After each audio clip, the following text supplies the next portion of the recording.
Enzo Recto, kalaban ang katiwalian at kasinungalingan, kakampi sa katotohanan at kabutihan. Joining us this morning is Senator Risa Ontiveros. Senator Ontiveros, magandang umaga po sa inyo, ma'am. Magandang umaga rin, Karen, at sa lahat ng ating mga tagapanood. Okay. Ma'am, pwede kayo mag-Taglish, Filipino para mas marami po malawak ang reach po doon sa pag-uusapan natin. First of all, hindi po ito ang unang inyong hearing. At ako ang napansin ko, yung una sa Tacloban, yung creator ng Roblox hindi sumipot. German yun, no? Tama. German po siya, German, tama. oo, hindi sumipot. Ito naman pinatawag niyo ang Meta, and to think my Facebook representative in the Philippines hindi rin sumipot. Pasensya na kayo, ma'am, pero hindi ba to pambabastos po sa Pilipinas? Well, kaya nanawagan ako sa Facebook Meta nung most recent hearing na do better. Talagang linisin yung kalat na nakakalat sa platform nila.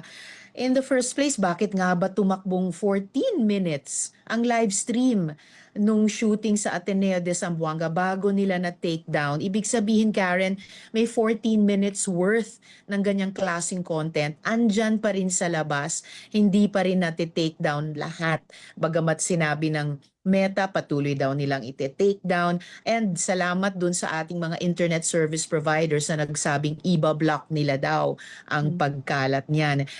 Yung second to the last hearing, actually, dumalo yung, or third to the last hearing, dumalo yung Roblox. No? Okay. This was before the Tacloban or San Jose National High School shooting. Yung Gorebox pala, yung Gorebox Gorebox. developer sa Germany ang hindi dumalo after the Tacloban shooting. So, dapat talaga magpakita sa hearing at pagkatapos nun, gawin, no? Do better. Itong mga may-ari o developers o managers ng mga dapat na safe spaces online.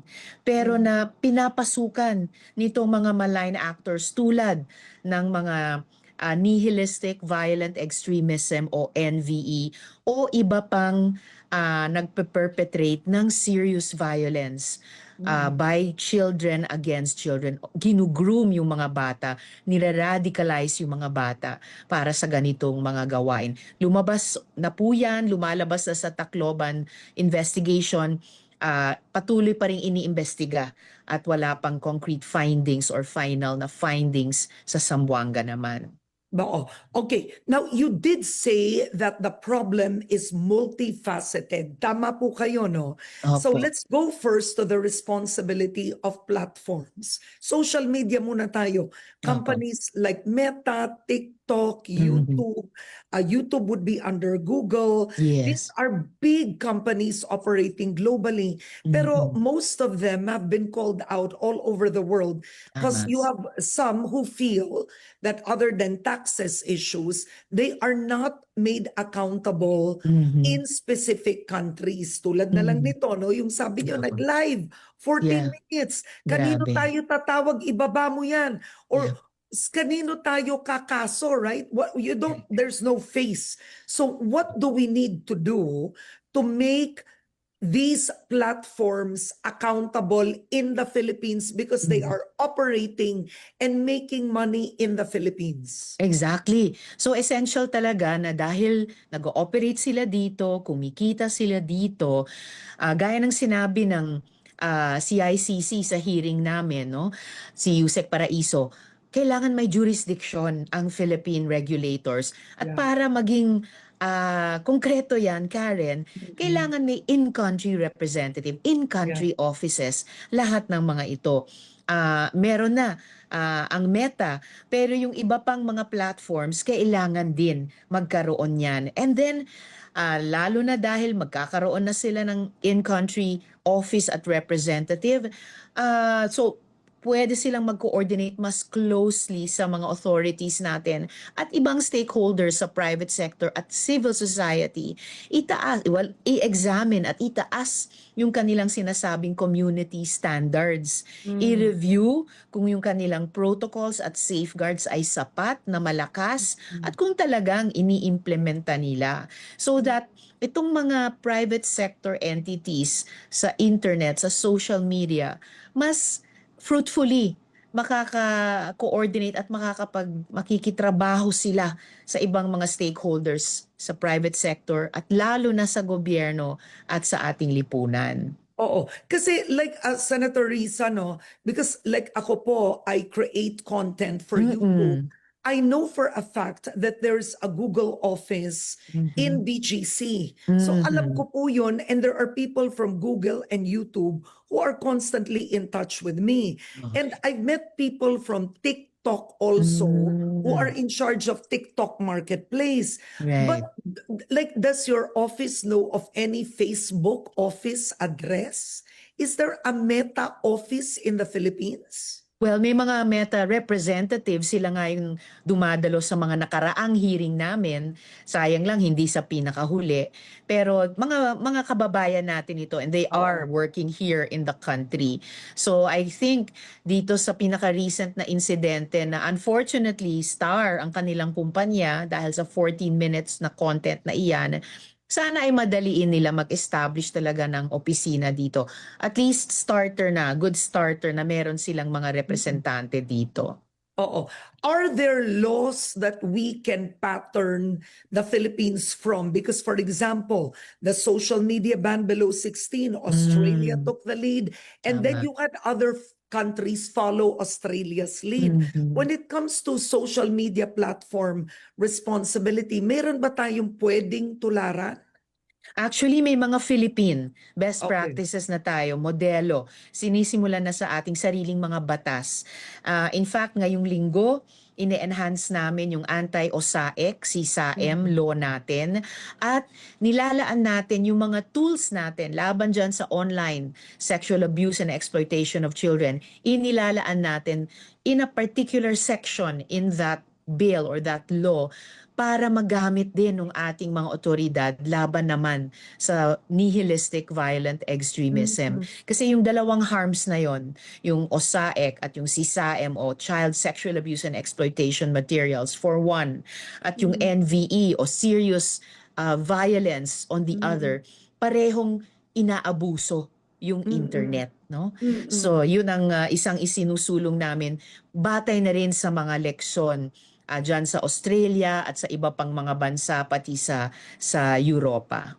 Oo. Now, I've interviewed the CICC myself. I listened to the hearing and they're well-meaning. They're Yes. actually, they know what to do, except it seems they lack the power. Yes. So when it's games like Roblox, Gorblox, Counter-Strike, etc., it seems the problem is there are chat groups outside of the games Yun. that teenagers join, Discord, etc. I'm not familiar, medyo matanda na po ako doon. Pero yung chat groups na yon are outside the game itself, and the game is open to so many players all over the world apparently. Oo. What can we do? Do we need a law? What does the CICC suggest? The CICC does suggest na tignan yung mga kasalukuyang batas natin kung paano ma-enhance in terms of mandating stronger protections for children. Lalo na dahil ngayon sa mga games at sa mga platforms na nag-host ng games, supposedly safe spaces yan. Ang problema pag pumapasok yung mga malign actors, tina-target nila yung mga vulnerable na mga individual na bata. Tapos, kinakaibigan nila, di umano, hinuhuli yung tiwala ng bata, nilulure nila sa labas ng mga games, sa labas ng mga original platforms, kung saan nila in the first place spot doon sa mga ibang platforms kung saan nila ginugroom at niraradicalize ang mga bata. Malayo sa mata nating mga magulang, sa mata ng mga regulators, sa mata ng ibang private sector actor. So ito yung kailangan at tinitignan na nga namin ngayon, Karen, in terms of enabling legislation, whether pag-amend ng mga kasalukuyang batas o pagsasabatas ng mga bago pa. Oo. Now, is Gore Box, the first one, yung sa Tacloban, is it still temporarily banned in the Philippines? Oh, good question. Hindi ko Oo. na itanong yon sa CICC nung nakaraang hearing. I haven't heard or read or anywhere na lift na nila yung Oo. kanilang suspension. And in any case, nung second to the last hearing, sinabi nila na temporary relief lang nila iyon. And totoo, we need to have longer term strategic and more preventive, Karen, more preventive measures para panatilihing safe yung ating mga bata, Yeah. iligtas sila sa ganitong mga panganib at panatilihing safe yung mga dapat na safe spaces online. Oo. Kasi si Secretary John Vic Remulla is, I'm not sure if he said ban or stricter restriction. No? Ilagay na lang natin sa ban. But he specifically mentioned first shooter games.